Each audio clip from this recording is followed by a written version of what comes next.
প্রতিদিন এই বড় বোনের বাসায় সন্ধ্যাবেলায় চা নাস্তার আড্ডা হয়। তো তেমনি গতকালকেও সন্ধ্যাবেলায় চায়ের আড্ডা বসেছিল, আর চায়ের সাথে কি খাওয়া যায় সেটা নিয়ে আলোচনা চলছিল।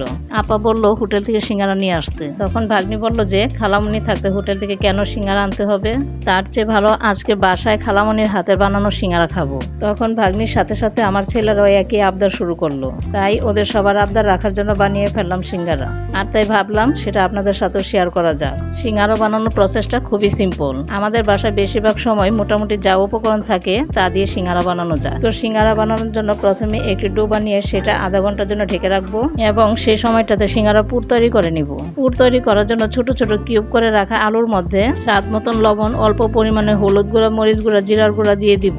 এরপর হাফ চামচের মতো আদা রসুন বাটা মিশিয়ে অল্প একটু পানি দিয়ে তারপর ঢেকে রাখবো।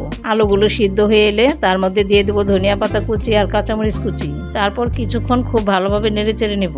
আলুগুলো একটু ভেঙে দিলে মাখা মাখা হবে। তারপর আলুর মধ্যে দিয়ে দিব ভাজা বাদাম, কারণ বাদাম ছাড়া সিঙ্গারা অপূর্ণ থাকে। বাদাম দিয়ে কিছুক্ষণ নাড়াচাড়া করে নামিয়ে নিব। সিঙ্গারার পুর বানানো কমপ্লিট। এখন ডোটা হাত দিয়ে আবারও ভালো মতো মেখে নিব।